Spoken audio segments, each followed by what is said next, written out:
frameworks, it is my hope that this session will now also be part of that legacy.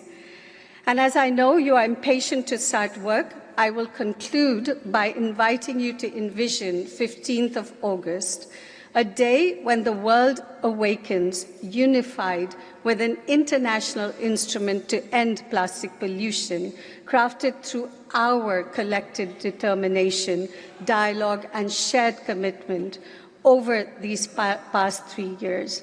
I hope this vision will be able to guide you over the next days. Thank you.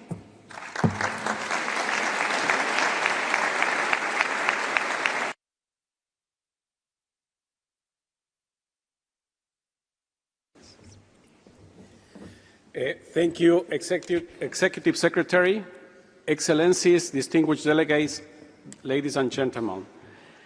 Before I close this opening segment, I would like to voice my appreciation to Ms. Asha Challenger for her work as rapporteur of our process. Thank you, dear Asha.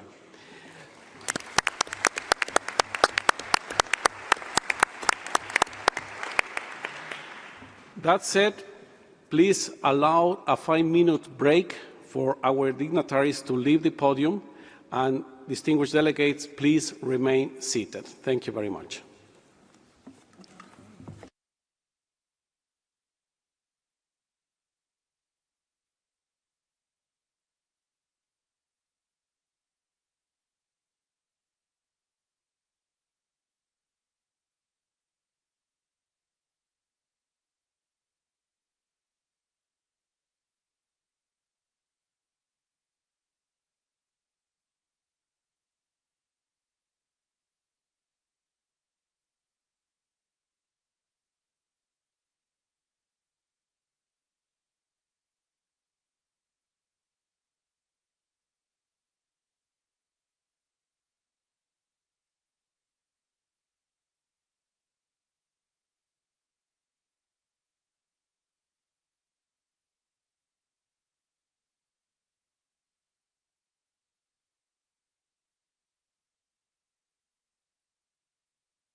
Thank you very much. Could you please take your seats?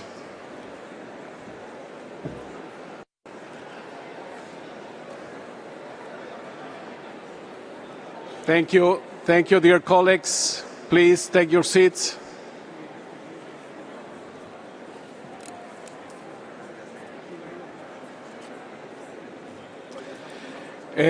We are going to start our meeting or restart our meeting. Please take your seats. Distinguished delegates, further to my consultations with members during the informal heads of delegation meeting and the regional consultations, and as I have outlined in my scenario note, I invite members, regional groups, and groups of members to submit any statement by writing through the INC in-session document platform, which is now available. This is in the interest, this is in the interest of time and with the firm conviction that our work in the contact groups needs to have as much time as possible. Furthermore, I strongly believe that specific and technical interventions by members can be made most effectively in the contact groups. Before we proceed with the next agenda item, I would like to invite the Secretariat to provide some logistical information. Secretariat, you have the floor. Thank you, Mr. Chair. Distinguished delegates, the plenary session is being live-streamed into rooms 18 and 19 in all UN official languages to accommodate the overflow from the Assembly Hall. Both these rooms are located in Building E. The plenary meetings can be followed via the live stream on the UN Web TV. Live stream links are available on the INC 5.2 webpage. Regarding the use of microphones on the plenary floor, to request the floor, please press the button on the microphone once. The light will turn green. When the chair gives you the floor, the technician will turn on your microphone and the light will turn red. A timer will be displayed on the screen. Delegates are kindly requested to adhere to the allotted time when taking the floor. Please speak clearly and in dictation speed to facilitate interpretation. As per the Chair's scenario note, written statements in PDF format can be uploaded to the in-session documents platform and will in turn be published on the INC website. Guidance on the use of the platform is available in the instruction manual previously shared with delegations. The in-session documents platform will be open this morning and will close by close of business on Thursday, 7th August. Dedicated seating for observers in plenary will be available on first-come, first-served basis. Therefore, observers are kindly requested to coordinate amongst themselves so that those who would like to speak are given priority access to the plenary floor to deliver their statement. For time efficiency, observers are encouraged to deliver joint statements on behalf of alliances, coalitions, and groups. We will be operating a dedicated queuing system for observers' interventions using a QR code. Instructions on how to use this system have been made available on the dedicated observer seats on the ground floor of this plenary hall. Meeting documents are available on the INC 5.2 webpage. A live daily schedule is accessible via the Plastic Pollution Negotiations mobile app, as well as on the INC 5.2 website. Delegations are encouraged to download this app. The same schedule will appear on the electronic screens inside the venue. We wish to remind you that the Swiss Federal Council, the State Council of the Republic and Canton of Geneva, and the Executive Council of the City of Geneva will be hosting a welcome reception this evening from 6:15 p.m., which will be held directly behind this Assembly Hall in the Cour du Nord. Finally, a few words on our venue. The venue will be accessible between 7 a.m. and 8 p.m. daily. Members of the committee can access the venue via the Peace Gate between 7:30 a.m. and 7:30 p.m. daily. After 8 p.m., no entry is allowed, and exit is only possible via the Preny Gate. More detailed information can be found in the INC 5.2 information note for participants. The schedule for payment of DSA for funded delegates is available in the INC 5.2 information note for participants as well. The name of the open Wi-Fi network in the venue is the public-Wi-Fi UNOG. Lunch breaks are scheduled every day from 1 p.m. to 3 p.m. There are catering facilities in Building A and Building E. The list of the opening hours of each catering point is available in the INC 5.2 information note for participants, as well as in the mobile app under information. Delegates are reminded that food and drinks are strictly not allowed in any of the meeting rooms in this venue. Bottled water with the necessary precaution are permitted. The tap water in the venue is safe to drink and poses no health risks. Delegates can therefore use tap water to refill their bottles. A lost and found counter is located at the reception desk of Building E. This meeting is striving to be single-use plastics free. We call on you, delegates, to also do your part. Thank you, Mr. Chair. And I thank you, Secretariat. And this concludes our consideration of Agenda Item 1. Distinguished delegates, the committee will now resume its consideration of Agenda Item 3C on the organization of work. You will recall the committee considered Sub-Item 3B on the adoption of agenda for this session during the first part of the fifth session. The committee adopted the agenda for the session as contained in document UNEP/PP/INC.5/1, which has now been issued as document UNEP/PP/INC.1/1/Rev.1.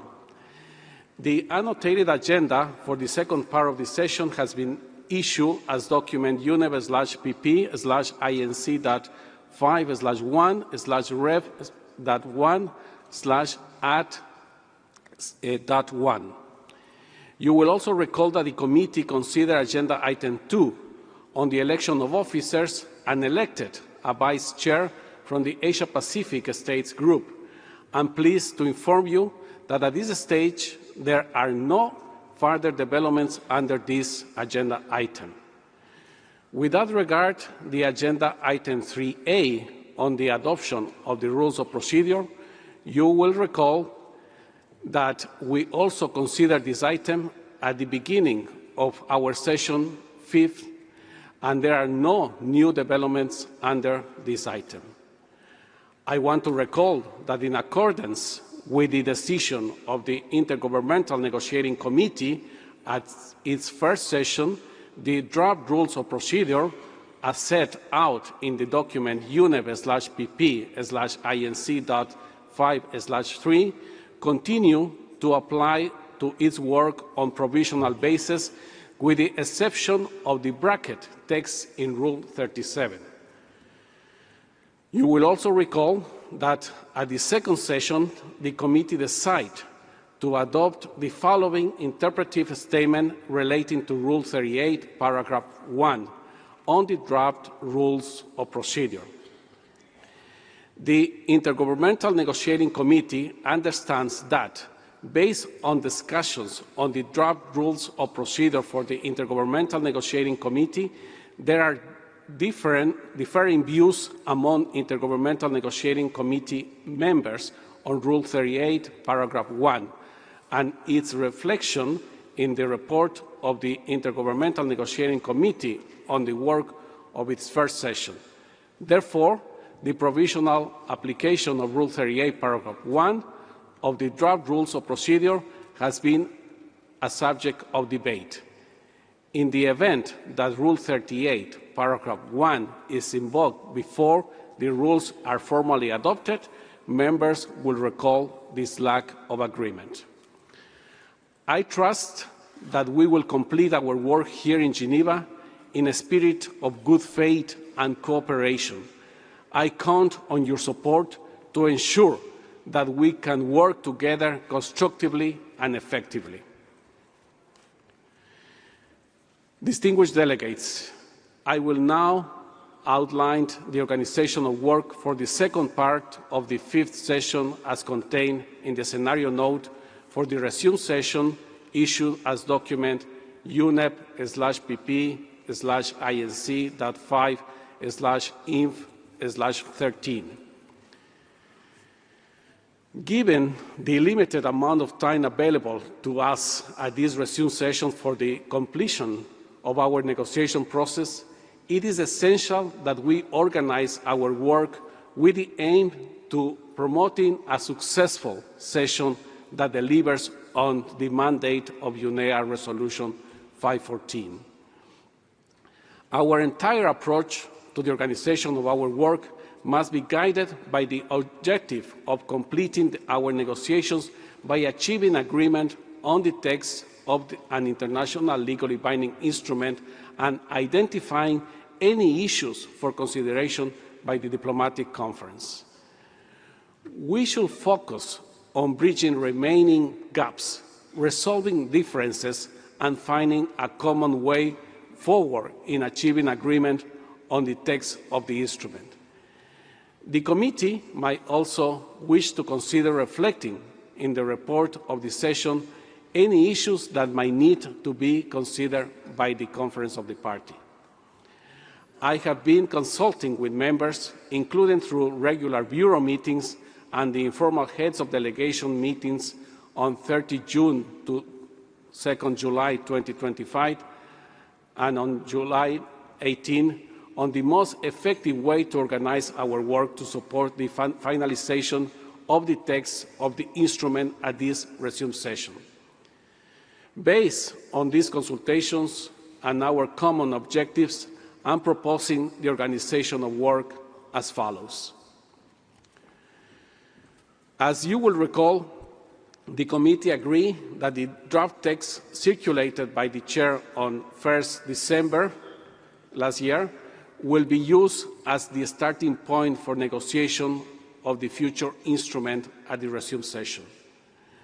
This is without prejudice of the right of any member to propose additions, deletions, or modifications to the text during the session, and that the negotiations will be conducted on the basis of the principle of that nothing is agreed until everything is agreed. I would therefore like to emphasize and make it clear from the outset that the starting point for the negotiations in the contact groups is the draft text that was circulated on 1st December. Distinguished delegates, let me first address the contact groups.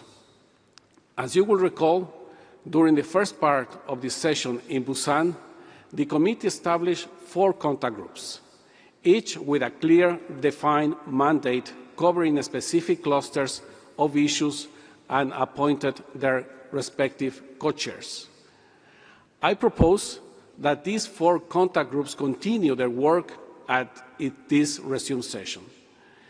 The mandates of the contact groups remain generally as agreed at the starting of our session in Busan, with one fine-tuning based on the consultations we had during the formal heads of delegation meeting and with the Bureau, and as outlined in my scenario note.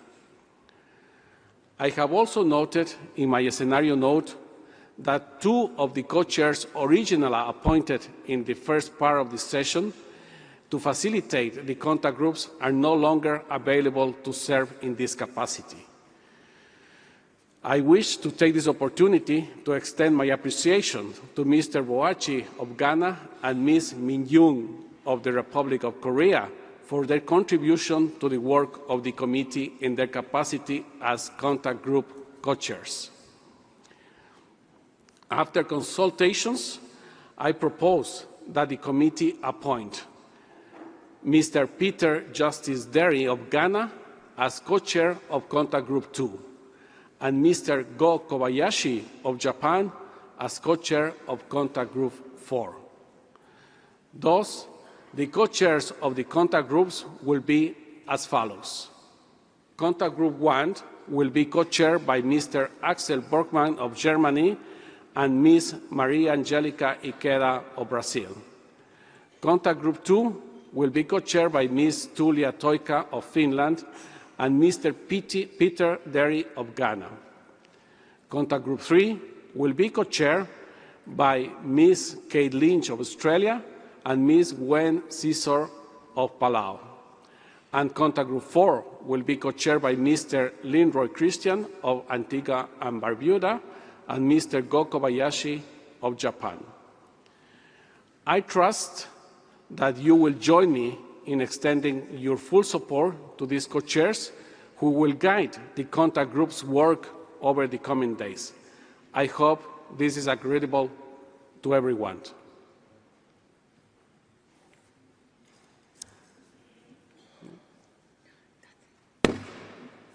Thank you very much.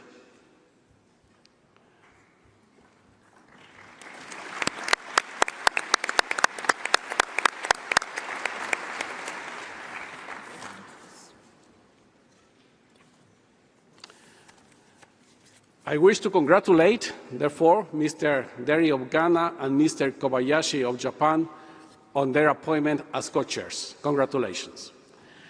I also wish to extend my appreciation to all the other co-chairs for continuing to undertake this important task of facilitating our negotiations. For all issues within their mandate, the contact groups will first, conduct textual negotiations and make proposals for consideration of the committee.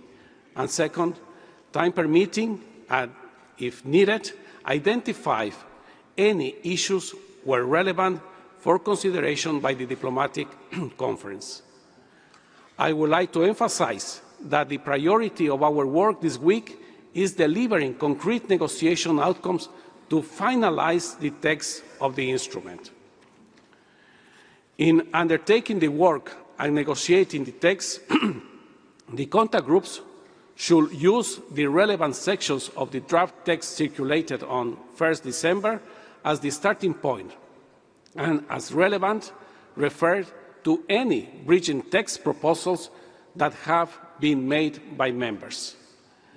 The contact groups will be expected to regularly make available the text produced during the next 4 days. The outcomes from the contact groups as of Friday, 8th of August, will be assembled by the Secretariat into a single document, which will be made available for the plenary on Saturday, 9th August, as a conference room paper. Our interim goal is to have an assembled document ready by Friday, and I expect everyone to work towards this objective. For this assembled document, each contact group will be expected to present draft text that is as clean as possible across the articles within this mandate. Having gone through several iterations of compilation text during INCs 3, 4, and 5.1, at this stage, collective ownership needs to be the guiding light.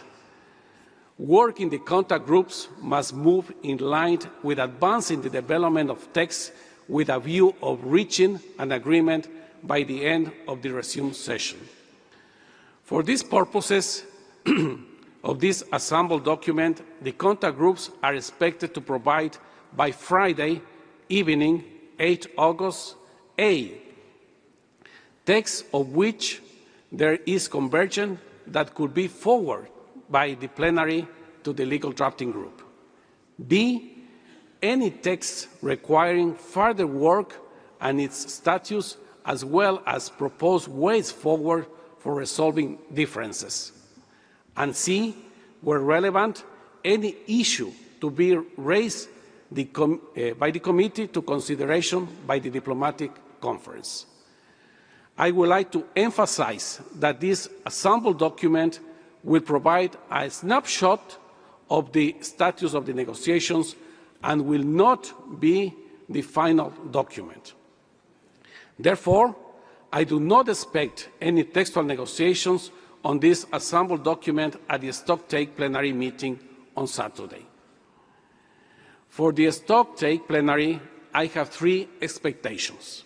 Firstly, that the committee will be in a position to transmit a number of articles to the legal drafting group with the understanding that nothing is agreed until everything is agreed. Secondly, that the committee will not articles that have overall convergence but still require some refinement before they can be transmitted to the legal drafting group.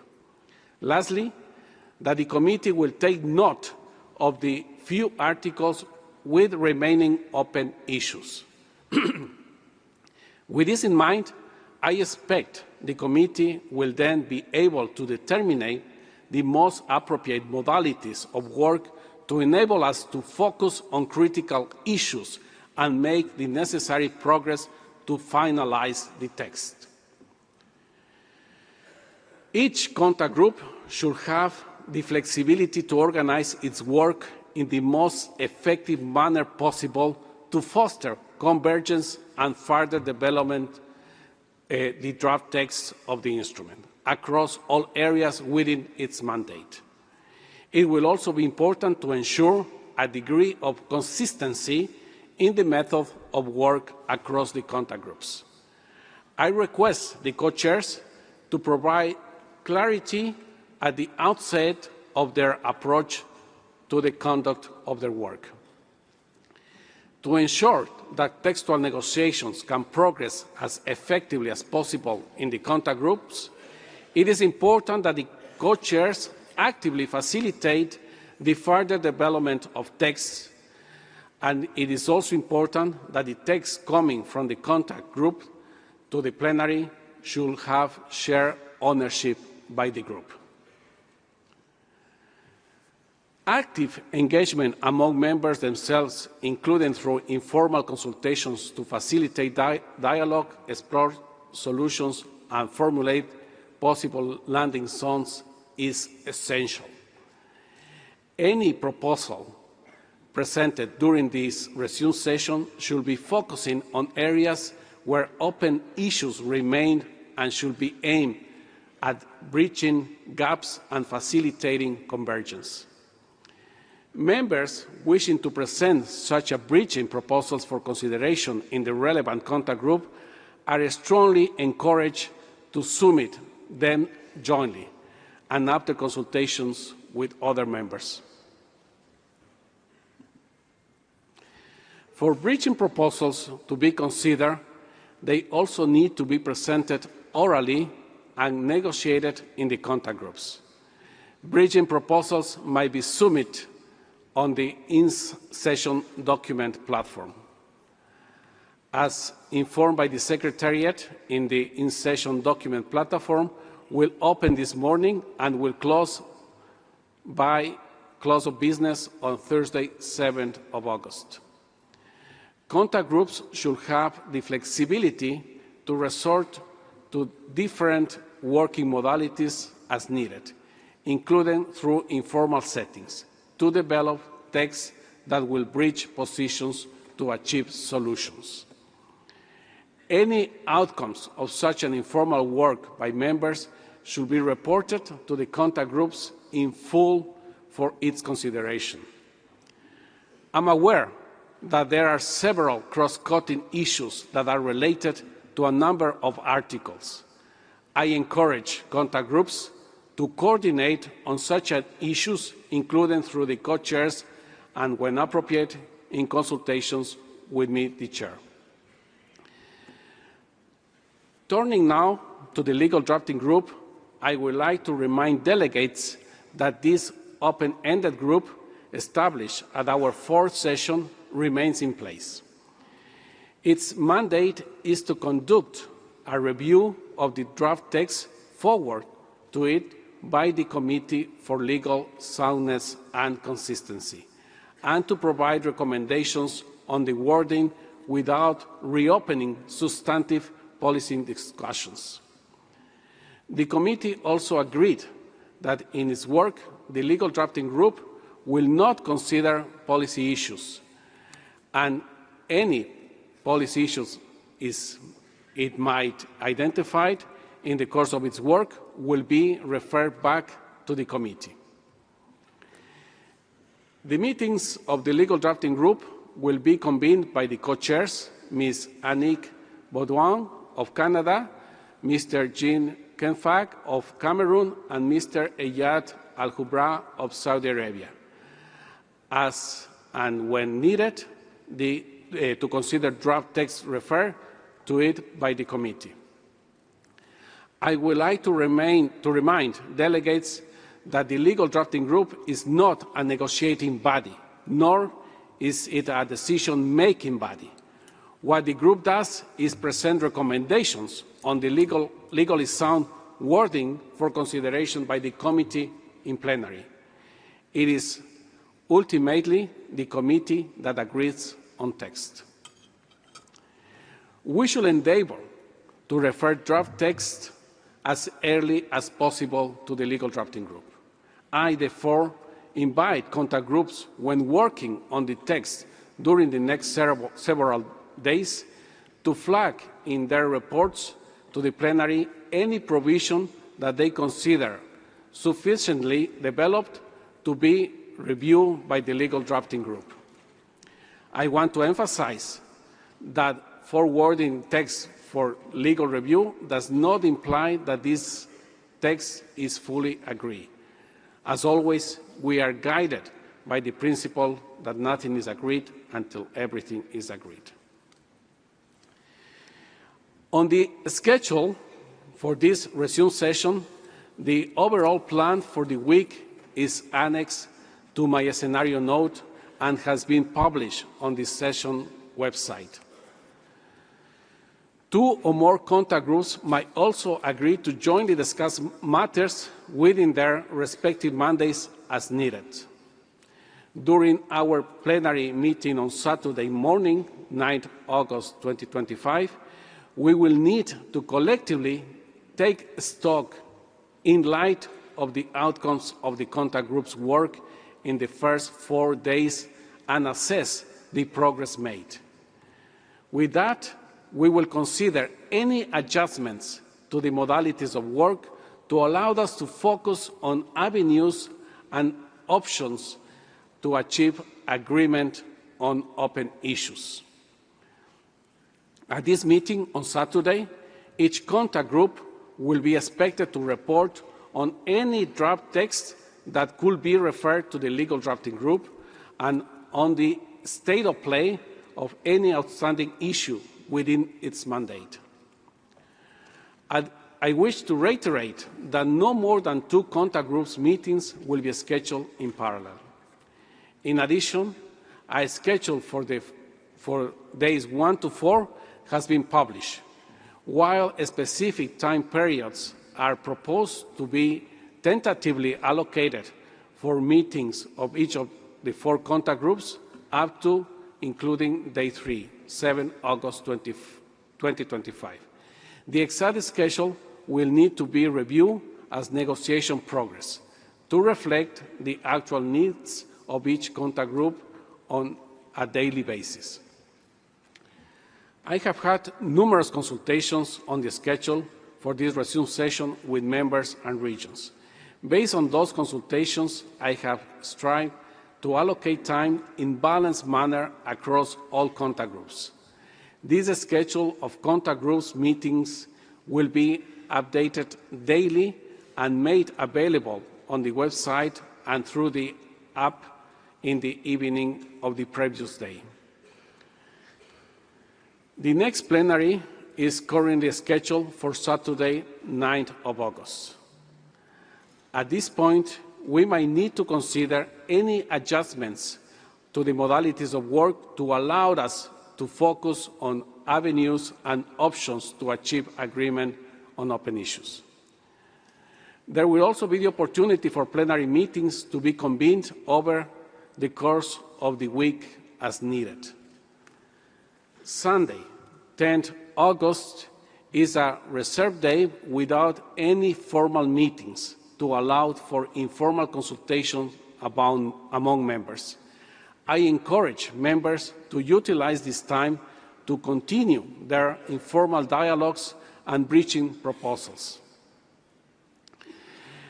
I also encourage regions to make use of this time to consult amongst themselves and identify solutions to the remaining open issues. The schedule for Monday 11th through Thursday 14th of August will be developed over the course of the resume session, taking into account the progress achieved to allow us to focus on outstanding issues to finalize the resume sessions successfully. Under Agenda Item 4, I will also like to propose that during the plenary on Thursday, 14 August 2025, the committee considers the text of the instrument with a view of its formal approval. Next, let me outline the indicative plan for the remaining agenda items.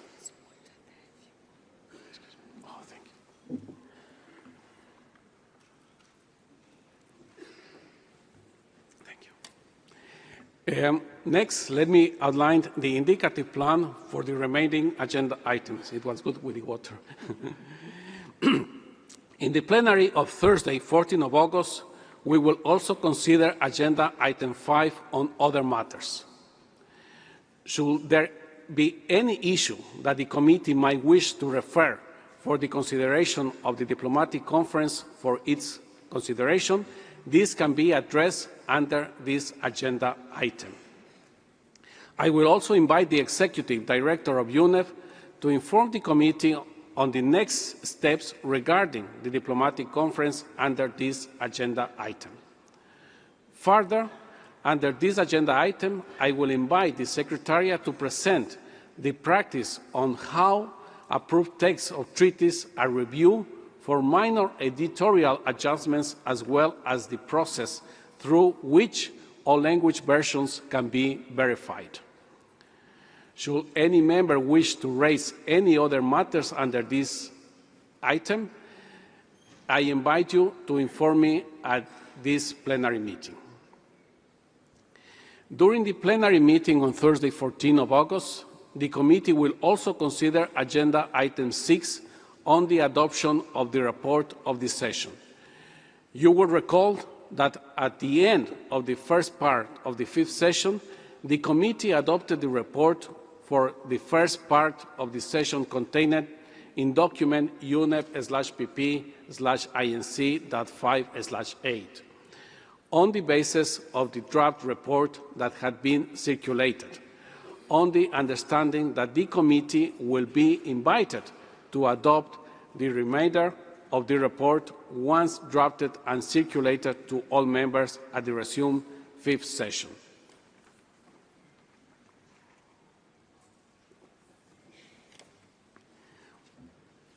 In this connection, the committee will be invited to consider and adopt the remainder of the report of the work of the first part of the fifth session under this agenda item and the draft report for the second part of the session, capturing the early parts of the proceedings and discussions during the resumed session. Finally, on Thursday, 14 August, the committee will consider Agenda Item 7 at the closing of the session. I believe that this mode of operation, built on the basis of discussions in the Bureau, dialogues with members, including in the informal heads of delegation meetings, will allow us to be most productive over the next 10 days. I take it that we can proceed together with the approach just outlined.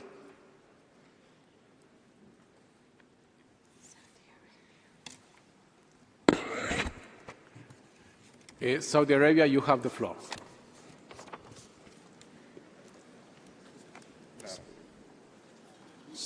شكرا سيدي الرئيس. سيدي الرئيس، لدي مداخلة باسم المجموعة العربية حول آلية العمل. السيد الرئيس، لجنة التفاوض الدولية الحكومية. I'm sorry to interrupt. If you could allow us 1 minute to change the language here. How do we do that? This one here? Okay.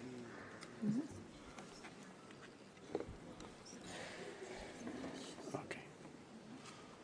Please continue. I'm sorry for that. السيد الرئيس، لجنة التفاوض الدولية الحكومية وأصحاب السعادة، من دواعي سروري أن أتحدث باسم مجموعة الدول العربية المكونة من 22 دولة تمثل ما يزيد عن 480 مليون نسمة. في البداية نؤكد التزامنا الراسخ بالتفويض التي حددته الجمعية العامة للأمم المتحدة للبيئة في قرار 514، والذي يوحدنا في الهدف المشترك المتمثل في التعامل مع تحدي التلوث البلاستيكي. إن هذا القرار يشكل أساس عملنا ويعترف بالظروف الخاصة للدول النامية وقدراتها ومستويات تنميتها المختلفة، كما يؤكد مبدأ المسؤوليات المشتركة ولكن المتباينة بين الدول المتقدمة والنامية، وذلك في الظروف الوطنية المختلفة على النحو المنصوص عليه في إعلان ريو. فيما يخص تنظيم العمل، السيد الرئيس، نود أن نعرب عن قلقنا من إدراج المادة السادسة ضمن جدول أعمال المجموعة الأولى للاتصال في الجلسة الأولى، وذلك على الرغم من الدعوات المتكررة من العديد من الدول بما في ذلك بعض مؤيدي هذه المادة أنفسهم لتأجيل مناقشاتها إلى وقت لاحق خلال الدورة. وقد تكرر هذا الطلب مؤخرا خلال الاجتماع الافتراضي لرؤساء الوفود. ورغم أننا لا نتفق بالضرورة مع هذا القرار في الجدولة، فإننا نحترم تقدير السيد الرئيس وسنشارك بشكل بناء في المناقشات. ومع ذلك نؤكد أنه إذا لم يتم التوصل إلى حل بشأن هذه المسألة، فإننا نحث اللجنة على الانتقال السريع إلى مواضيع أخرى بدلاً من الاستمرار في مناقشة مسائل يوجد حولها تباين واضح في وجهات النظر. ويمكن معالجة القضايا الخلافية بشكل أفضل في اجتماعات غير رسمية بدلاً من مناقشتها في مجموعات الاتصال نفسها. وينبغي أن نصب تركيزنا على ضمان بداية سلسلة وبناء للجلسات التفاوضية في هذه المرحلة الحاسمة وبناء الثقة مع جميع الأطراف. أخيراً نود أن نؤكد على الحاجة إلى وجود آلية واضحة وشفافة لتنظيم الجلسات الغير رسمية. فعلى الرغم من أن الجلسات الغير رسمية التي تعقدها الأطراف يمكن أن تلعب دورا مفيدا، إلا أن العدد المفرط منها أو افتقارها إلى تنظيم قد يثقل على كاهل الوفود، خاصة تلك الوفود التي لديها عدد محدود من الأعضاء، وقد لا تكون دائما فعالة أو شاملة. لذلك نحث على إدارة الجلسات غير الرسمية بعناية مع تحديد أهداف واضحة وجدول مناسب وتوفير فرصة لجميع الأطراف للمشاركة بشكل هادف. كما تود مجموعة الدول العربية أن تتقدم بطلب أن تنتهي جميع اجتماعات مجموعات الاتصال في موعد أقصاه الساعة 9 مساءً، والذي يعد أمراً بالغاً في الأهمية خاصة بالنسبة للوفود ذات عدد المحدود من الأعضاء، حيث تواجه تحديات كبيرة في الحفاظ على المشاركة الفعالة خلال الجلسات المطولة. إن تحديد ساعات عمل معقولة أمر ضروري لضمان جودة المفاوضات وتحقيق مشاركة عادلة وشاملة لجميع الوفود. ونشجع جميع الأطراف على دعم هذا النهج حتى نتمكن من تحقيق أفضل النتائج الممكنة لهذه المفاوضات الهامة. إن مجموعة الدول العربية على أتم استعداد للمشاركة بشكل بناء، ساعية لتحقيق معاهدة متوازنة وشاملة وفعالة تحقق فرقاً ملموساً على أرض الواقع لصالح جميع شعوبنا. شكراً سيدي الرئيس.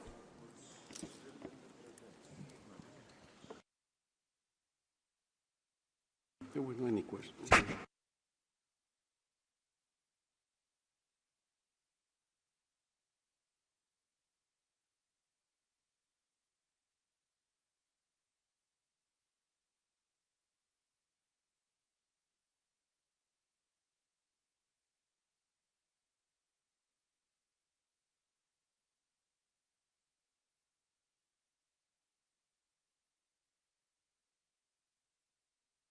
I thank you very much, Saudi Arabia. I now give the floor to Ghana. Please, Ghana, you have the floor. Thank you, Chair.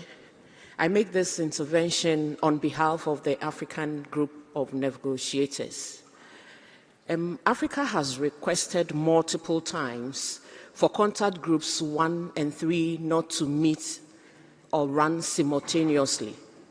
Although the largest UN group, Africa remains a region of multiple small delegations, underfunded and overstretched. In the spirit of inclusivity and transparency, we demand our requests be taken into account and the schedule be adjusted accordingly to ensure that contact groups 1 and 3 do not meet simultaneously. Indeed, the AGN is unable to participate in the contact group discussions if this issue is not resolved. I thank you, Chair. And I thank you very much, Ghana. Now I would like to give the floor to Marshall Islands, please.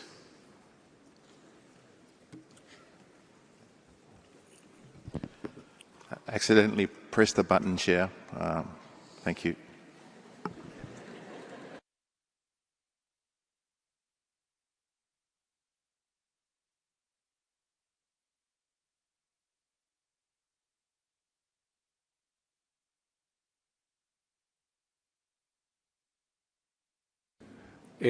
Well, thank you. I'm sorry for that mistake. And now Angola, please. No, it's a mistake too. Something is happening. Let me check with the Secretariat because I have a list of speakers here. And, well, we will check immediately. Yeah.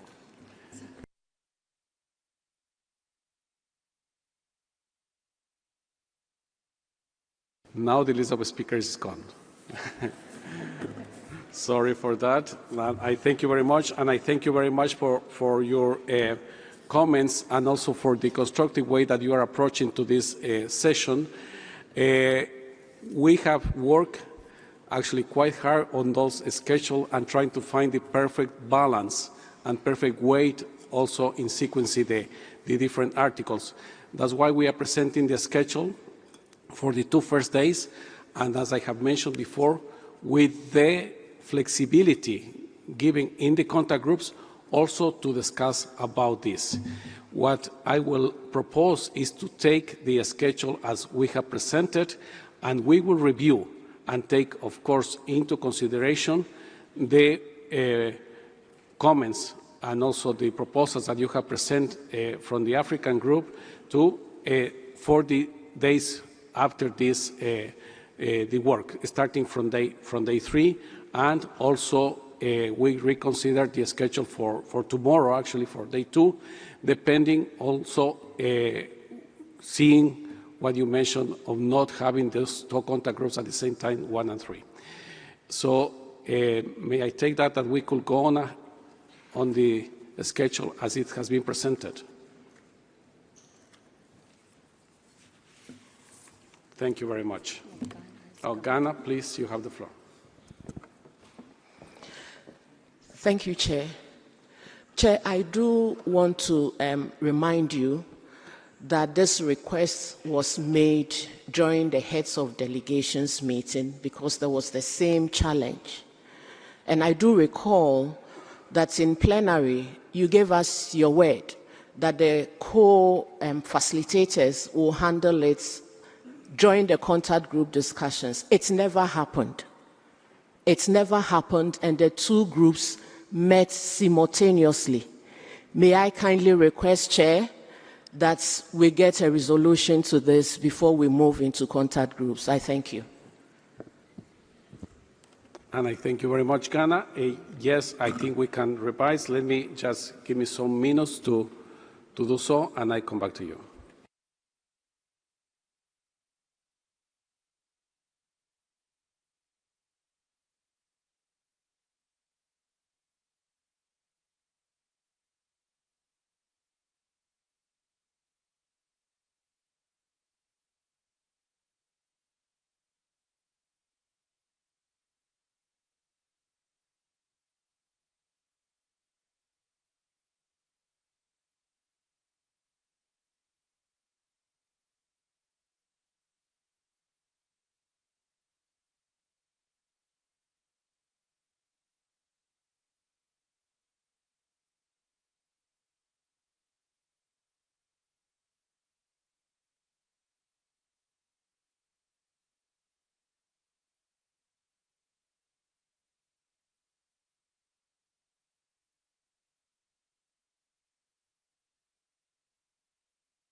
Thank you very much, dear colleagues, and thank you very much to the African group.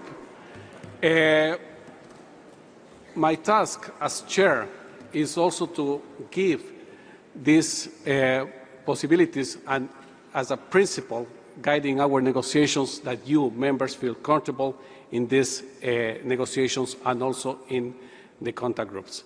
So we are working and we have a proposal. So contact group 1 and 3 won't meet at the same time. Instead, it will be contact group 2 and 3 meeting at the same time, and then contact group 1 and 4 meeting at the same time. So we change 3 for 4 today and also tomorrow. I hope that that will be agreeable for everyone. We have Iran, and Brazil is voting.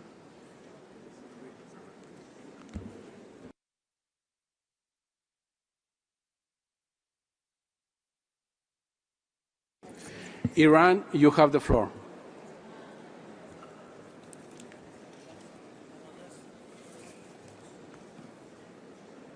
Thank you very much. Iran, have you asked for the floor? Yes, thank you very much. Please, you have the floor. Good morning, colleagues.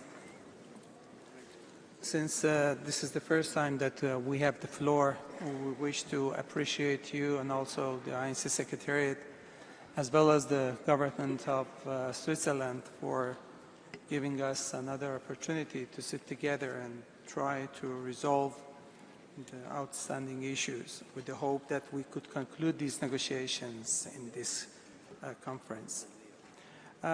Since a part of my concerns have been raised previously by distinguished speakers of African Group, Ghana, and also Saudi Arabia, I do not repeat them, and thank you very much for the resolution of simultaneously contact group meetings. My suggestion is with respect to diplomatic conference and the references for raising some issues for consideration by the diplomatic conference.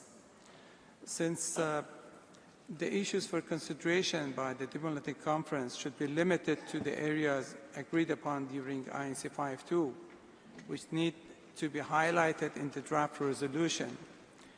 And such issues shall in no way determine any agenda, including the discussion on substantial issues between the diplomatic conference and the first COP meeting of the future instrument, and or prejudge the first COP decision on its priority areas of work, including establishment of any subsidiary bodies, annexes, list of possible products and substances, targets, and timelines.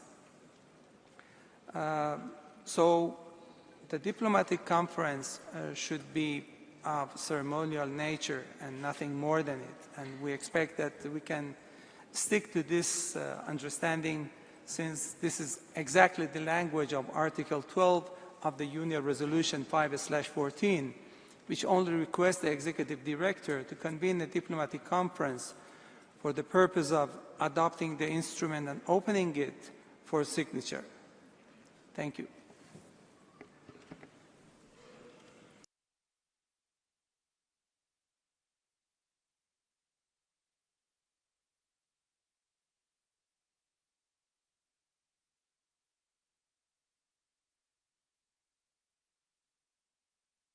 All right. Thank you very much to Iran. Now I would like to give the floor to the United States of America. The U.S., please, you have the floor.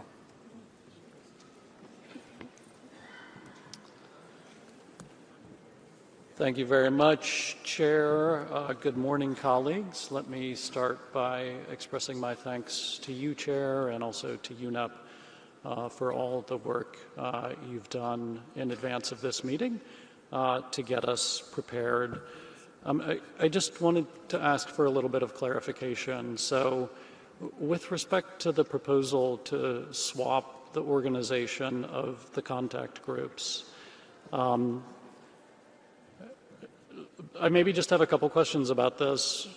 In principle, to us, we're actually quite flexible. The issue is We prepared for the meeting using the scenario note proposed, as we understood it, by the chair, and endorsed, we had understood, in the Bureau meetings. And thus, we have brought a team here that is actually prepared, and we have certain people that bounce in between contact groups that have prepared for the meeting and the negotiations with the particular pairing that had been proposed for us to use at the meeting. So we're going to need just a couple of minutes we just need a little bit of time here to actually think through what this means. As I said, I don't think, in principle, this wouldn't have been a problem for us, but it's not the way that we prepared for the meeting, precisely because it's not the way that had been proposed. So that's the first thing. We need just a couple minutes to sort through this. Secondly, Chair, I would actually like to hear and understand better from you, to have a more detailed readout of what it was that the Bureau did in taking up this issue. So normally the Bureau is the group that we as the parties, as the member states, entrust with working through the organizational details like this. The Bureau has regional representation, and so the idea is that the Bureau comes together, there should be regional buy-in, not on substance, but as it relates to having a good, clear, agreed process that everybody understands moving forward, rather than say what we're doing right now, which is debating the actual processes and organization of contact group schedules in the plenary session. In fact, to us, that's the fundamental and core task of the Bureau, for efficiency to be able to organize ourselves using the structure of the Bureau. So perhaps could I, as we take a moment internally in our delegation to talk about how we are reorganizing ourselves, much like the Africa group said, this current schedule presents some problems to them. Just to be honest, we would have expected that to be raised in the Bureau, debated there, and it would have been much easier to try to find solutions to this issue in the Bureau itself, which to us is the actual purpose of the Bureau. So I'd specifically request, Chair, that you provide us some flavor of what went on in the Bureau that has led us to where we are. And this delegation and perhaps others will then have a few minutes to sort of give a little bit of consideration to this proposal to change the organization from what we expected coming into this meeting. And then finally, Chair, could I ask you to please clarify specifically, I had heard Saudi Arabia on behalf of the Arab group make a suggestion with respect to Article 6. Could you please clarify, and it was a procedural related request as I understood it, if I could ask you to please clarify our path forward on that. Thank you. And I thank you, the U.S., the United States. Now I give the floor to Iraq. Yes. شكرا سيد الرئيس. إن وفد بلادي يسعده في البدء تقديم خالص التقدير والامتنان لجهودكم المبذولة في قيادة هذا العمل المهم بطريقة مميزة ولفريقك المميز. كما يسعدني أن أتقدم بالشكر والتقدير لدولة سويسرا لجهودهم المبذولة واستضافتهم الكريمة لهذا الاجتماع المهم ولكل التسهيلات المقدمة للوفود المختلفة. ولا يسعني إلا الثناء على جهود الإعداد المتميزة والتحضير المتفاني لبرنامج الأمم المتحدة للبيئة وللأمانة الموقرة لهذا الاجتماع ولكل المساعدات المقدمة لنا وللوفود الموقرة جميعا. في الوقت الذي يود فيه وفد بلادي دعم البيان المقدم باسم المجموعة العربية من قبل المملكة العربية السعودية، وخصوصا فيما يتعلق بالبند السادس من نصكم الكريم، والذي حسب رأينا لا يتضمن مضمونا يمكن له أن يصب في عنوان البند، وهو تحقيق استدامة الاستهلاك والإنتاج. وإن وفد بلادي يود أن يؤكد استعداده للعمل بشكل جاد وأن الوفد بلادي حريص جدا أن نصل خلال اجتماعنا هذا إلى اتفاق قوي وكافي لمعالجة مشكلة التلوث البلاستيكي يتضمن بنودا متوازنة ومسؤوليات وأدوار مشتركة، وذلك لا يمكن التحقيق بدون التحلي بروح من المرونة والواقعية وعدم التمسك بأحكام ليس لها مساس حقيقي في جوهر قضية التلوث البلاستيكي. نحن هنا جميعا نتشارك هدفا واحدا، ويجب أن تسقط خلافاتنا عند الوصول لحدوده. مبادئ مهمة كمبدأ الحق السيادي في استغلال الموارد الطبيعية لكل دولة والمسؤولية المشتركة ولكن المتباينة بين الدول النامية والمتقدمة هي مبادئ تنير لنا الطريق لو أردنا تحقيق النجاح، وهكذا فعل الذين قد سبقونا. سأترك سيد الرئيس مداخلات الفنية لوفد بلادي لغرض عرضها خلال مجاميع الاتصال المختلفة. شكرا سيد الرئيس. And I thank you, Iraq. And now I will give the floor to Senegal. Please, Senegal, you have the floor. Merci bien, Monsieur le Président. Bonjour, chers tous. La délégation commence d'abord par remercier la Suisse de tous ses efforts et d'avoir accueilli en un laps de temps donc, cette importante réunion dont nous pensons qu'on va avoir un succès ici à Genève. Nous nous rallions aussi à la déclaration du Ghana faite au nom du groupe africain concernant les contacts groupes 1 et 3 en même temps. Les États-Unis ont raison de poser cette question et de se référer au bureau.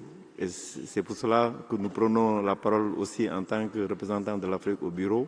Ça a été très bien posé au bureau après qu'une lettre du Ghana eut été écrite au secrétariat et au chair. Donc quand l'Afrique écrit aussi et quand l'Afrique présente ses points au bureau, nous souhaitons que tout cela soit respecté. Et je pense que c'est une bonne approche qu'on va retenir, que quand des délégués représentant leur groupe prennent la parole et expriment les inquiétudes, que ces inquiétudes-là soient prises en compte. Donc ce n'est pas le lieu ici de le faire, ça aurait pu être réglé depuis très longtemps.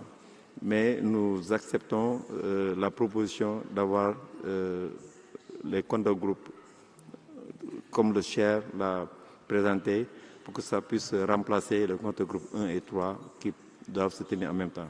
Donc merci. I thank you very much, Senegal.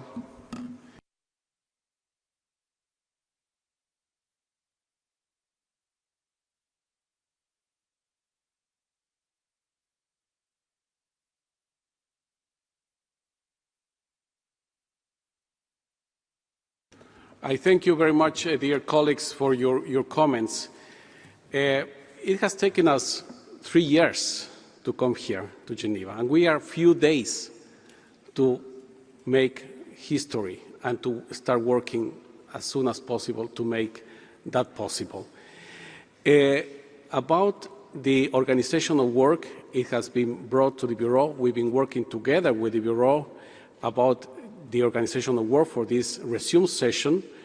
It was also presented a draft scenario note to the members of the Bureau, also to work on that clear picture, so to say, for this session.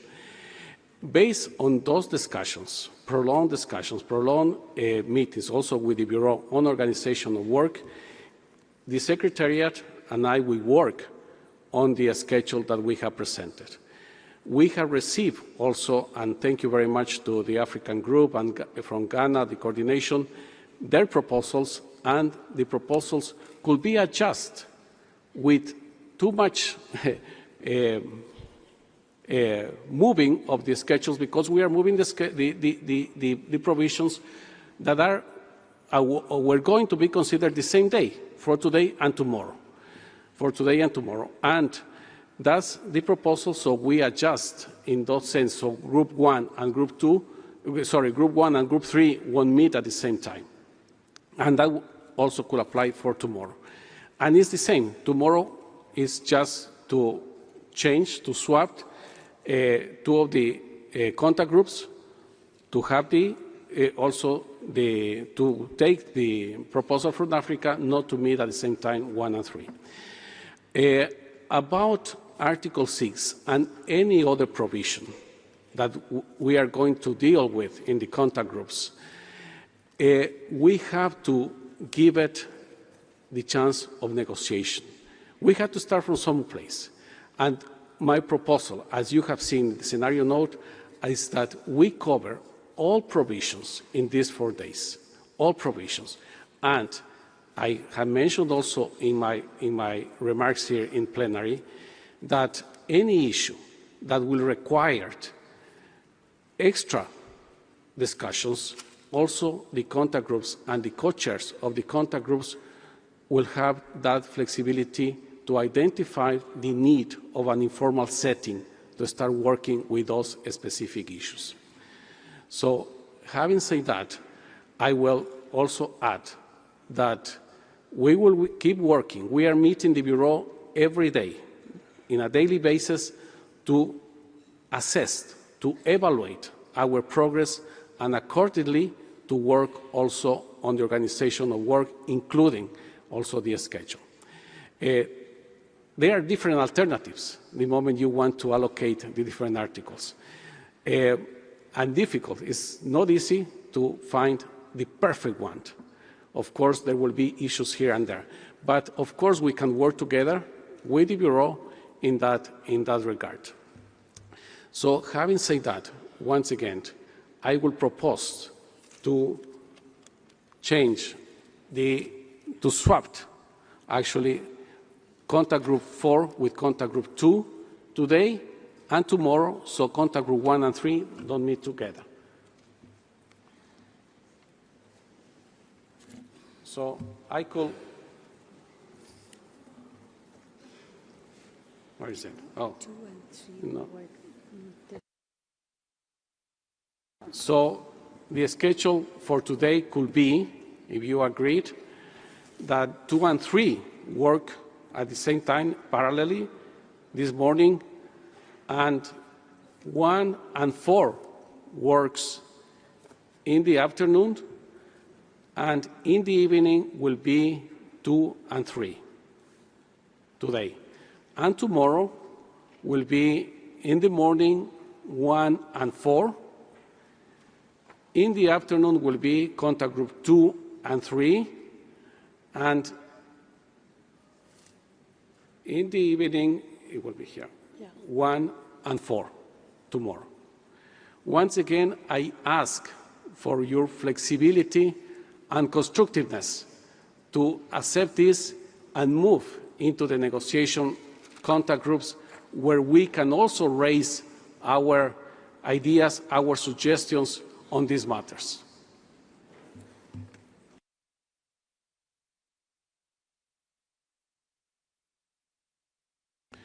Brazil, you have the floor. Thank you very much, Mr. Chair. Good morning, everyone. As it's the first time that I take the floor, may I thank you, the UNEP Secretariat, and the Government of Switzerland for having us here for this final round of our negotiations. We are always very supportive, as we have always been, of requests made by smaller delegations from developing countries, especially when it comes to having a schedule that would accommodate their need in terms of representation, and the fact that having less delegates that are able to participate in some discussions lead us to having some reforms or changes in our schedule that would best accommodate them. Brazil has always defended consensus as a mode of work here in the INC and elsewhere, and we believe that the best way to achieve consensus is to be very inclusive and to have all delegations as possible in all our discussions. We're also mindful of the fact that it was pointed out by another delegation that there might be a need to have some time in order to reorganize the work of each delegate. So, of course, I think we can always make room for that as well. But just to say that we support not only your decision, but the request from the African group.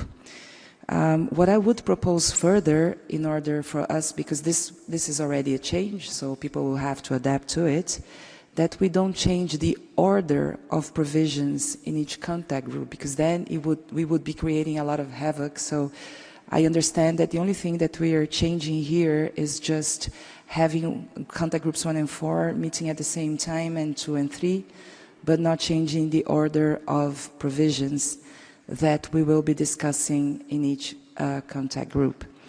I also support what you said about giving the opportunity for all contact groups to discuss all provisions. I think this will be very much needed. And there was one delegation that mentioned that it is important that everybody has access to the information about informals where members will participate. We believe that it's important that all members are able to participate in all informals that are scheduled. It is difficult to anticipate each and every member's interests in specific articles, so it's better just to keep it open for delegations and having this information available for everybody. I would then probably recommend that the best way to do this is via the app, and also have the reformed schedule as we decided upon now to be also available in the app so that we can all follow this on an equal basis. Thank you very much. I thank you very much. Brazil? I can see in the list the United States. Would you like to take the floor again? The U.S.? Please. Yes, please. Thank you, Chair. Just a couple of quick points. I think the first is, having had a few moments to think about it, we are okay with changing the pairing of the contact groups, so this delegation can be flexible on that. I would just make two other points, I think. So I understand essentially you are now pairing, your pairs are contact group 2 and 3 together, and then 1 and 4 together. Just to say for us, and probably for some other delegations, that means we're changing how we're deploying our personnel.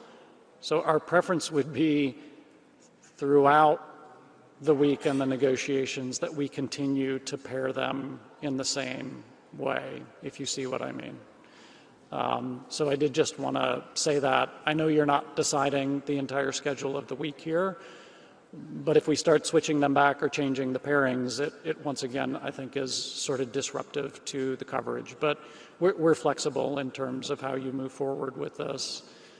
I also appreciate your comment about the Bureau, but just that would be my final comment, is it would be our expectation that in the future that the Bureau is able to sort out. I believe that's what you just said a few moments ago, Chair, but to talk about this scheduling, to work it out in the Bureau rather than having the debate in the plenary itself. And that was the point that I was making before, but I just wanted to emphasize that. I think it's a much more efficient and frankly appropriate way for us to proceed, because in fact that's why we agreed to establish the Bureau in the first place. Thank you, Chair. And I thank you very much to the U.S. for your flexibility. Thank you very much. And also we will be working with the Bureau, as I mentioned. I can see in my list Trinidad and Tobago. Please, Trinidad and Tobago, you have the floor. Thank you, Chair. And regarding the matter on the revision of the scheduling, as a small team, we have organized our work and internal coordination based on the previously agreed schedule. Each member of our 2-person delegation has been assigned to follow specific contact groups and thematic areas accordingly. Any substantive changes to this structure at this stage presents very logistical and strategic challenges for us, as it disrupts our ability to effectively engage and contribute to the negotiations. We therefore request that due consideration be given to the operational realities faced by these small delegations and urge that we maintain the consistency of the schedule to allow for meaningful and effective negotiations. Thank you. And I thank you very much, Trinidad and Tobago.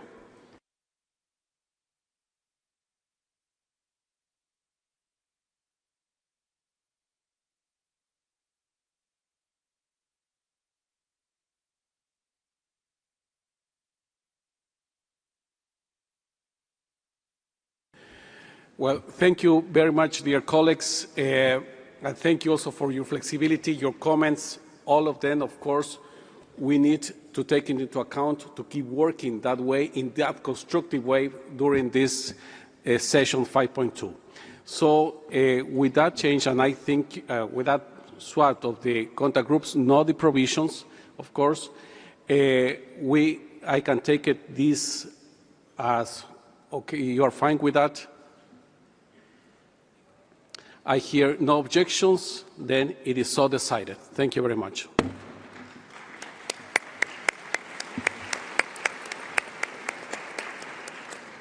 Dear colleagues, the committee has thus concluded its consideration of Agenda Item 3C on organization of work. Distinguished delegates, the committee will now consider Agenda Item 4 on the preparation of the international legally binding instrument on plastic pollution, including in the marine environment. As I mentioned earlier, I invite members from regional groups and groups of members to submit any statements in writing through the INC in session document platform, which is now available, as I said. Sorry.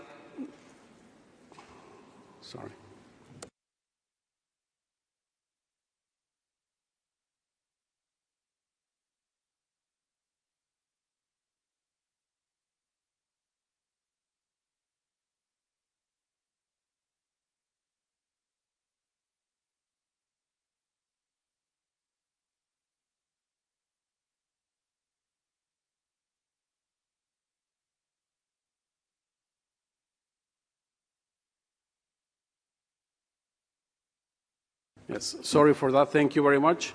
As I noted in my scenario note, opportunities for observers' interventions in the formal intergovernmental process is limited.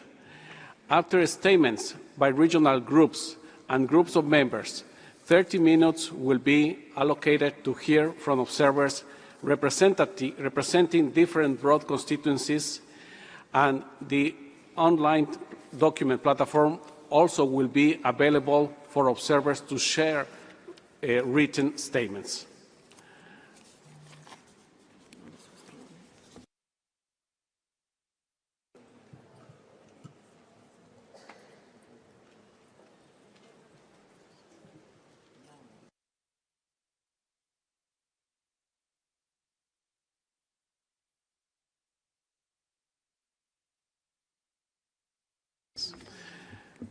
I will now open the floor for statements from observers, starting with intergovernmental organizations, followed by UN system entities, and followed by non-governmental organizations. Please, and I say please, limit your statements to 2 minutes. We have put in place a dedicated quoting system for observers. Introductions on how to use the system have been made available on the dedicated observer seats on the ground floor of the plenary hall. Please follow these instructions if you wish to request for the floor, and feel free to approach any of the Secretariat staff in the room if you require assistance. Once again, please keep your intervention short and focused. As I mentioned previously, observers speaking for alliances, coalitions, and groups will be given priority.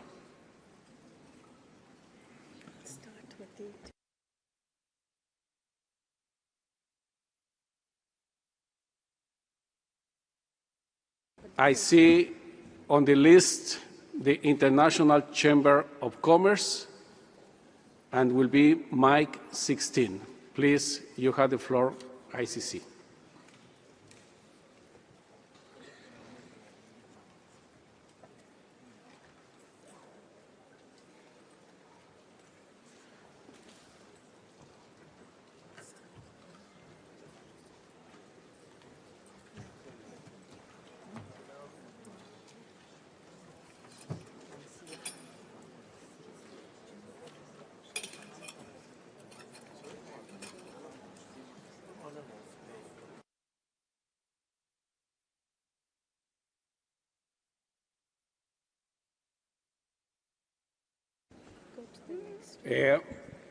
We will go to the next speaker. That is the United Nations Office of the High Commissioner for Human Rights, mic 51.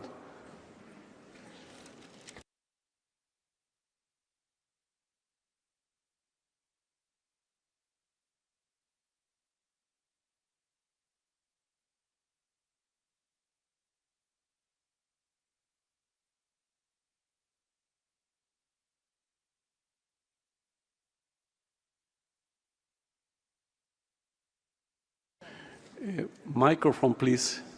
It's mic 51.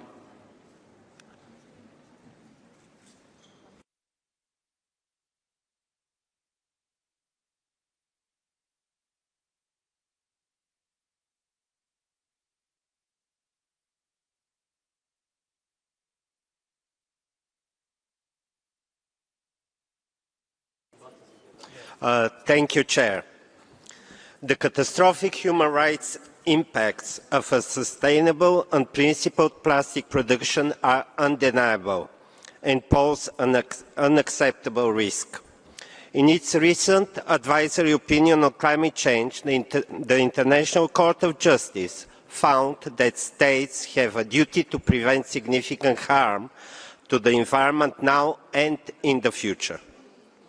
An ambitious treaty addressing the full life cycle of plastics must advance human rights, including the right to a healthy environment. This can be achieved through, first, a just transition that upholds human rights and benefits people disproportionately affected by plastic production and pollution, control of chemicals of concern in plastics, and safeguards against substitutions, reduction targets for plastic production, and addressing legacy pollution, mandatory disclosure of health and safety information related to plastic production, equitable and affordable access by all states to the environmentally sustainable technologies with robust mechanisms to protect scientific inquiry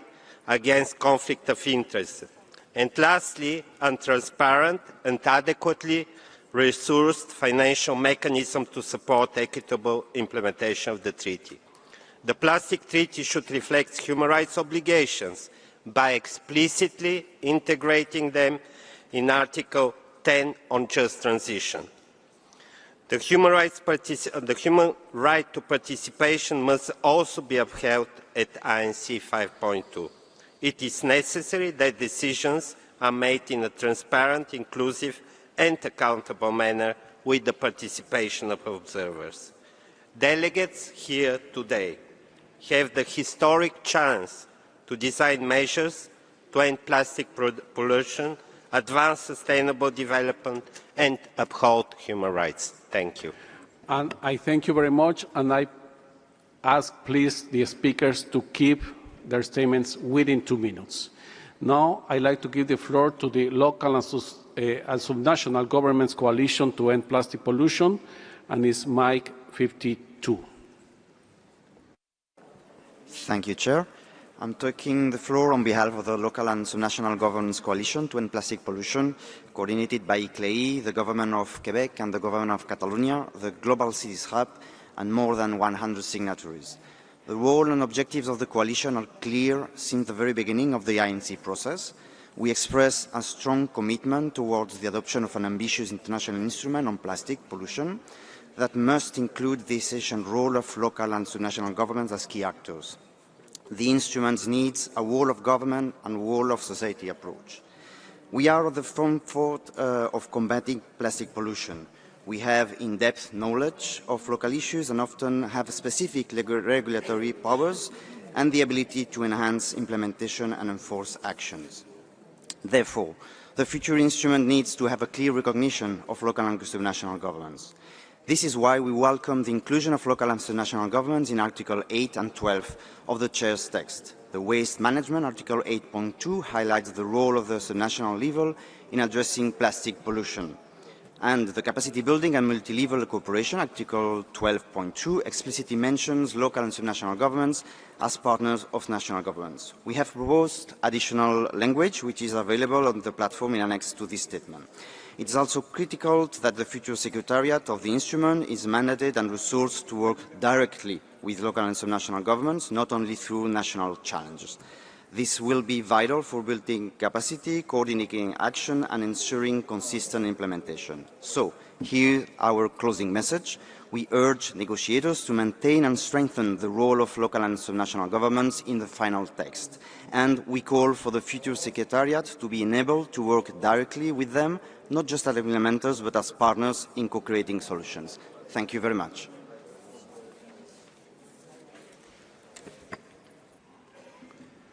I thank you very much. Now I would like to give the floor to the Youth Plastic Action Network, Mike 40.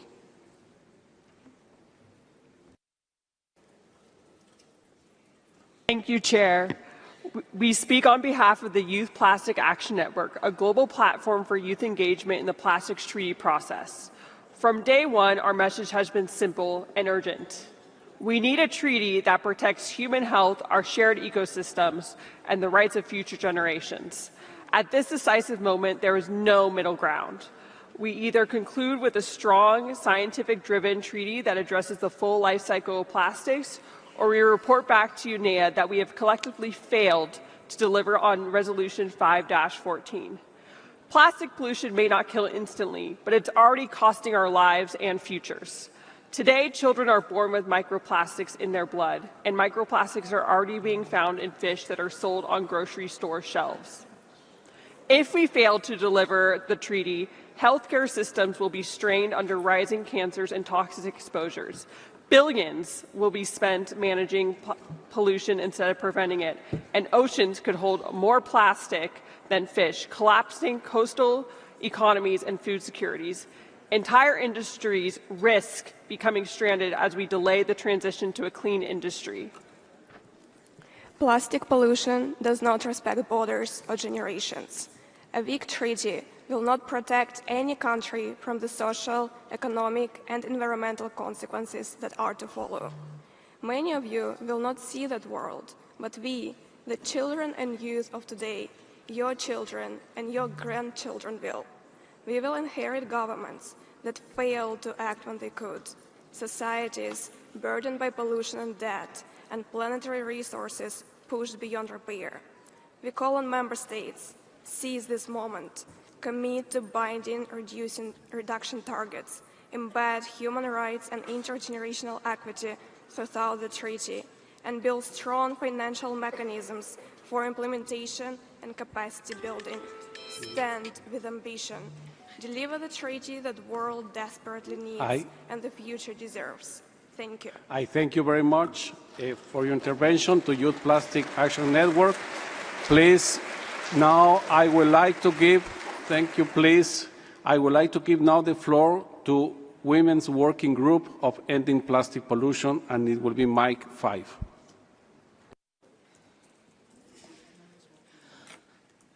Honorable Chair, distinguished delegates, colleagues and friends, I'm Rabeh Baloui from Tunisia, and I will be speaking on behalf of the Women Working Group on Ending Plastic Pollution. We gather here in Geneva today with a shared mission to end plastic pollution, but we must be honest that this is not an environmental crisis, it's a human health emergency, and it is a justice issue. Scientific studies now confirm that microplastics have been found in human placentas on both the maternal and the fetal sites. They have also been detected in newborns' first vomit. Exposure begins before birth, and its consequences may last a lifetime. This is not an abstract. This is personal. This is generational. Women and girls are disproportionately affected by plastic pollution through caregiving roles, informal labor, and daily use of products containing toxic additives. Endocrine disrupting chemicals in plastics are damaging reproductive health, increasing infertility, and other endocrine diseases, as well as contributing to children being born with disabilities. These are lived realities. And yet, in the current non-paper, gender equality and women's rights are barely mentioned. We must ask, how can we build a treaty that protects people if it doesn't name those most affected? We urge this Assembly to take bold, binding action and to call for a human rights-based approach to the treaty, limit on plastic production, and a ban on chemicals and polymers of concern. Restriction on internationally added microplastic, including in cosmetics and cleaning supplies, a global harmonized system of chemicals transparency and traceability, design criteria that eliminate harmful substances, a dedicated financial mechanism to support global science.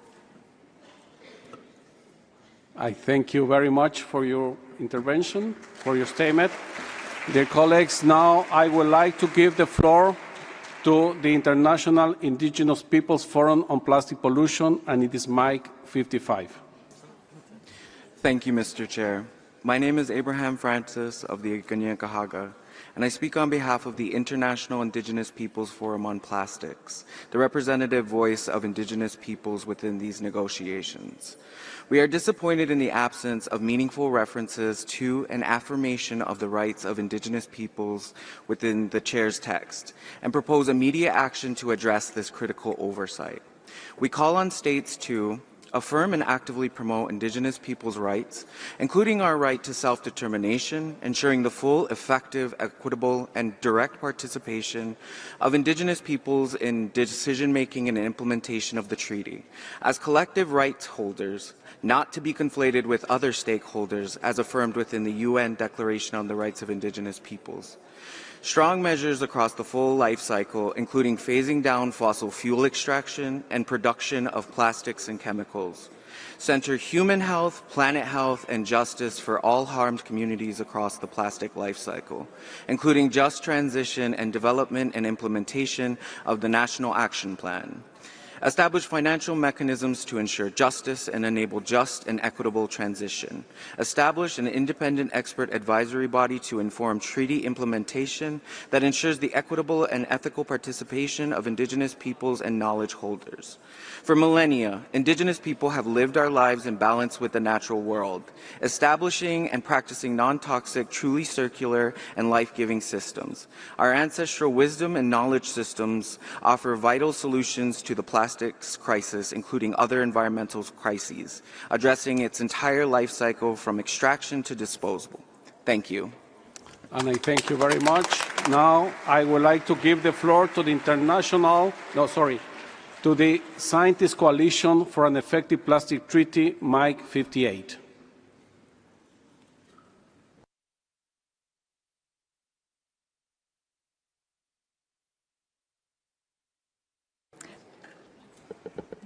The Scientist Coalition for an Effective Plastics Treaty are 450 independent experts from 65 countries. 58 of us are here because we're concerned that the misrepresentation of the science of plastic pollution by some will result in a treaty that is unable to protect our planet and future generations from plastic pollution. So today we reiterate where the scientific evidence stands. plastic pollution, including nano, micro and macroplastics, plastic chemicals and air pollutants, are leaked and released along the full life cycle of plastics, starting with extraction of fossil carbon and biomass feedstocks, and production to plastic removal technologies. Plastic pollution directly and indirectly harms human and environmental health, as confirmed by decades of international research, including from the biggest plastic-producing countries. To achieve an effective treaty, the science highlights the following 6 priorities. First, a legally binding treaty with the scope to cover the full life cycle of plastics. Second, mandatory obligations to prevent plastic pollution at source. Third, adequate and accessible financial, technical and capacities to support to enable all countries to meet their treaty obligations. Fourth, safe and sustainable production and consumption, including phasing out groups of plastic chemicals and products of concern. Fifth, globally harmonised criteria for essential use, safety, sustainability and transparency to provide clarity to governments and businesses, enable efficient treaty implementation and incentivise innovative, trusted, safer and more sustainable materials and markets. Lastly, a legitimate and just treaty. The treaty's legitimacy hinges on contributions from expert groups with broad expertise and transparency, representation and conflict of interest mitigation policies. This will also enable just transition. The science is undeniable. I thank you very much. I thank you very much. Now I would like to give the floor to the International Alliance of West Speakers. Please, International Alliance of West Speakers, you have the floor.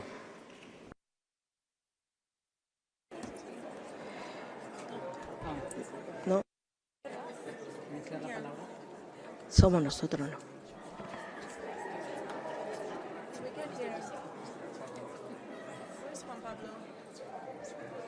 It's microphone 59. Yes. Buenas tardes. Soy uno de los más de 40 millones de recicladores de todo el mundo, una cifra que sigue creciendo junto con el crecimiento aparentemente imparable de los plásticos. La Alianza Internacional de Recicladores agradece la voluntad de los Estados miembros de seguir negociando esta semana un tratado sobre plástico que necesitamos ahora más que nunca.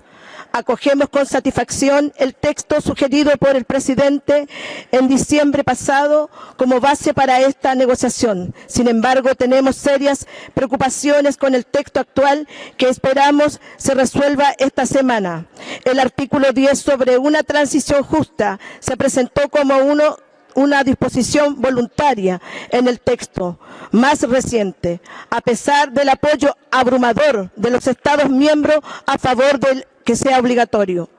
Disposiciones de transición justa debe volver a ser una disposición obligatoria, de lo contrario no se implementará.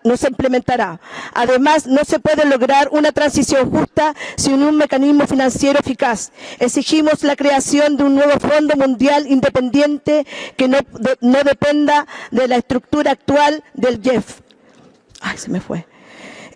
Debería exigir contribuciones del sector privado, basándose en el principio de que quien contamina paga, siguiendo el modelo del Fondo de Cali. Debería garantizar un acceso predecible, directo y simplificado, con una gobernanza y rendición de cuentas transparentes. Además, debe reservar una parte sustancial para las necesidades identificadas por los recicladores, las cooperativas y otros grupos basados, considerándolos no como beneficiarios, sino como agentes de cambio. Una transición justa sin recicladores es basura, y una transición justa sin financiamiento obligatorio es simplemente injusta. Durante estos 3 años de la negociación... Muchísimas gracias por su declaración. Y ahora, now I would like to give the floor to the International Engineering Association, and that will be microphone 21.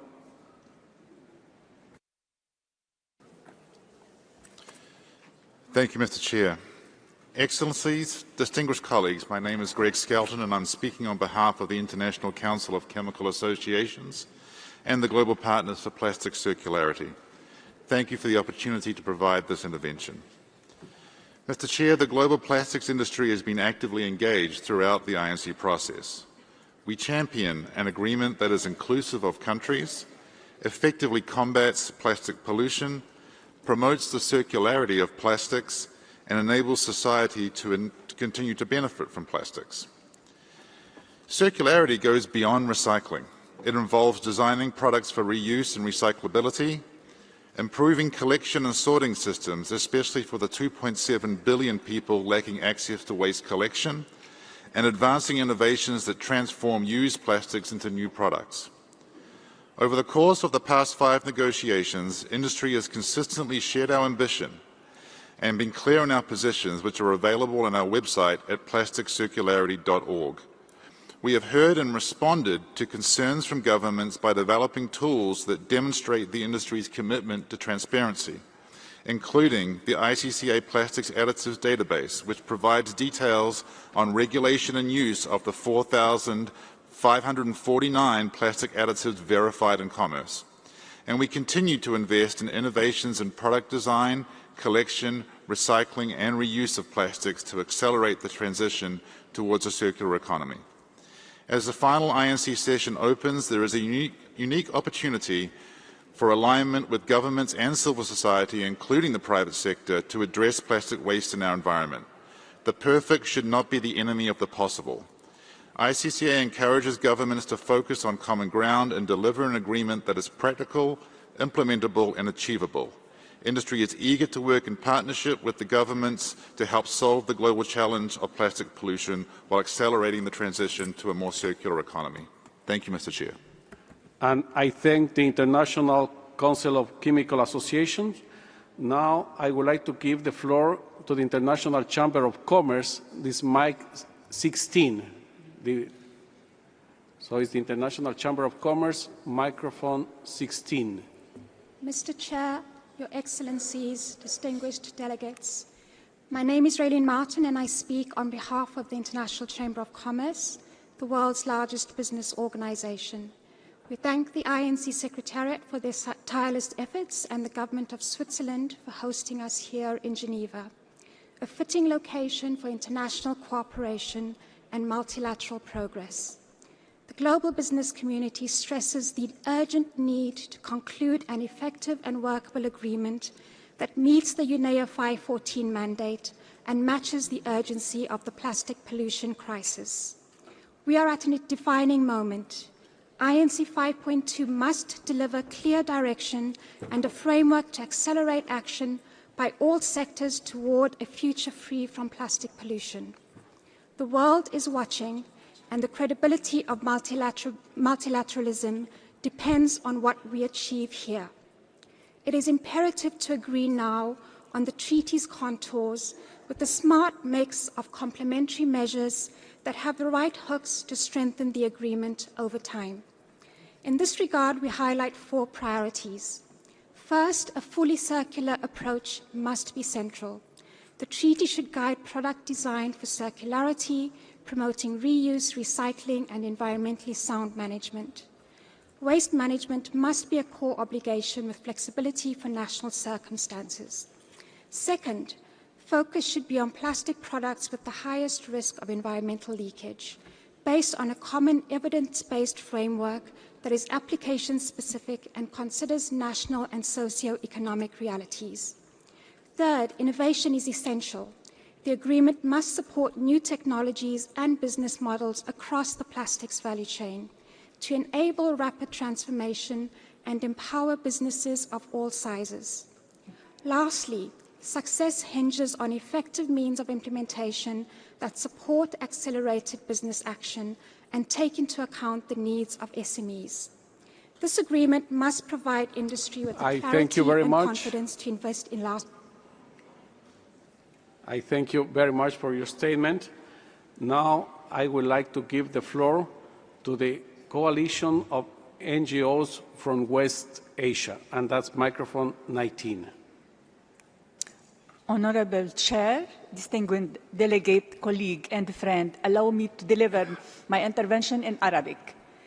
سيد الرئيس، أنا ماري تراز سيف، ممثلة مجموعة المنظمات غير الحكومية في منطقة غرب آسيا، حيث يمثل التلوث البلاستيكي أزمة بيئية وإنسانية تهدد حياة الملايين. في هذه المناطق يسبب البلاستيك غير المعالج حرائق وتلوثاً ومعاناة إضافية. نحن بحاجة إلى اتخاذ إجراءات فورية.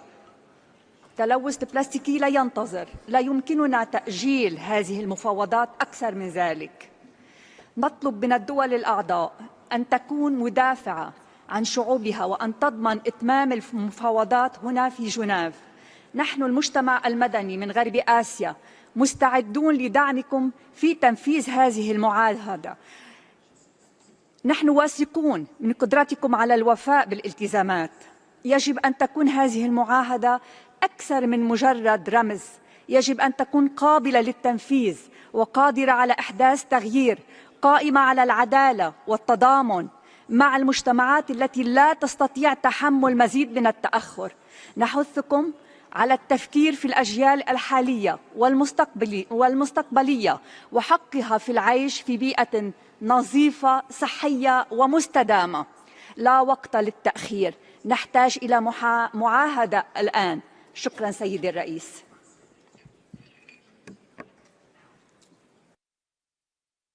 And I thank you very much for your statement. Now I would like to give the floor to the International Engineering Associations, and will be microphone 21. Thank you, Mr. Chair. Thank you, Secretariat, and thank you to the Government of Switzerland. My name is Conor Carlin, and I'm here representing the Society of Plastics Engineers, a global volunteer organization with 65,000 stakeholders around the world. We stand at the intersection of science, research, industry, and society, committed to advancing polymer innovation while promoting responsible management of plastics resources. Plastics have transformed the modern world by delivering lightweight, durable, and cost-effective solutions in medicine, food preservation, renewable energy, clean water, mobility, and countless other fields. These materials have been integral in reducing emissions, increasing energy efficiency, and improving the quality of life. We are equally aware, however, that the growing volume of plastic waste, mismanaged and polluting the environment, presents urgent challenges that must be addressed with integrity and urgency. As engineers, innovators, and problem solvers, we are uniquely positioned to develop the next generation of materials and technologies that enable greater recyclability, biodegradability, and resource efficiency.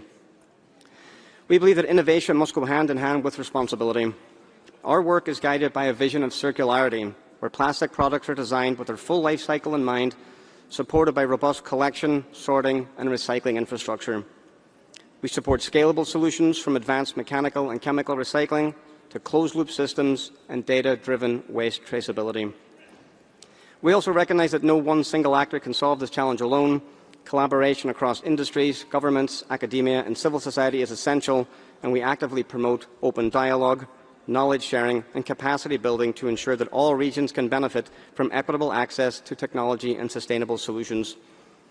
The Society of Plastics Engineers reaffirms its commitment to being part of the solution, championing science-based policies, fostering innovation with purpose, and accelerating progress toward a future where plastics are used wisely, recovered efficiently, and managed sustainably. Materials and plastics are not the enemy. Misuse and mismanagement are. Let us engineer a better path forward. Thank you. And I thank you very much.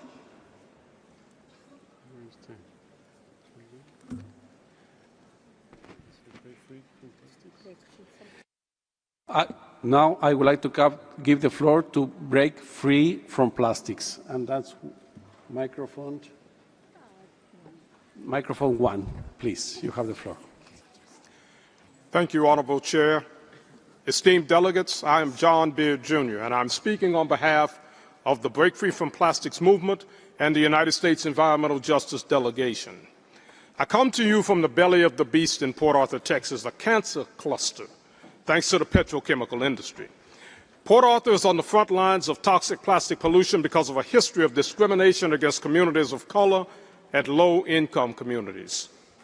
This is a human rights issue, and it stretches all the way back to the dawn of European colonialism and the transatlantic slave trade. Let's be clear. These negotiations have been captured by the fossil fuel and petrochemical industries. Their unchecked production of plastics is accelerating a crisis that jeopardizes the climate, biodiversity, human health, and the planet's ability to sustain life. Without decisive action and significant reductions in plastic production, the harm already experienced by countless communities like mine will only intensify.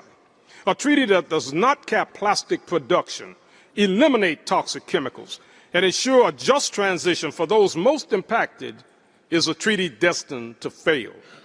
We must confront the ongoing environmental racism experienced in communities like mine and stop the scourge of waste colonialism in the global South. We must reject toxic waste-to-energy schemes and polluting technologies like so-called chemical recycling, prioritizing instead development of safe, toxic-free reuse and refill systems and the rights of waste pickers, indigenous peoples, and frontline communities. While we should be guided by consensus, when consensus cannot be reached, countries must have the ability to vote on substantive issues, ensuring that deadlocks do not continue to derail progress. While my community is on the front lines of environmental injustice and toxic pollution, micro and nanoplastics poison people no matter how far from the lines you may live. I thank you very much for your statement. Thank you. Please, dear colleagues. Thank you, please. Thank you very much for sharing these interventions. And now I would like to invite the Secretariat to provide information on the timing and location of the meetings of the contact groups that we will start this afternoon at 3 p.m. Please, Secretariat, you have the floor. Thank you, Chair. So just to confirm the new schedule for today, CG Contact Group 1 will meet from 3 to 6 p.m. in room 19. Contact Group 4 will meet from 3 to 6 p.m. in room 18. Contact Group 2 will meet from 7:30 p.m. onwards in room 18. And Contact Group 3 from 7:30 p.m. onwards in room 19. Thank you. I thank you very much, the Secretariat, and we will be meeting, as I announced before, working with the Secretariat and the Bureau on the scheduling for today and the next days. And distinguished delegates, this brings us to the conclusion of our meeting today. We have a lot of work ahead of us over these 10 days. Thank you, distinguished delegates, for being conscientious of the time as we embark on completing the work of the INC at this resume session. Let's treat each other with sorry, please, dear colleagues. Oh, I see Ghana asking the floor. Please, Ghana, you have the floor. Thank you, Chair. Could you please take a seat? We haven't finished the session yet. Please. Thank you. Ghana, you have the floor. Thank you, Chair. We kindly request that the information is repeated. Thank you.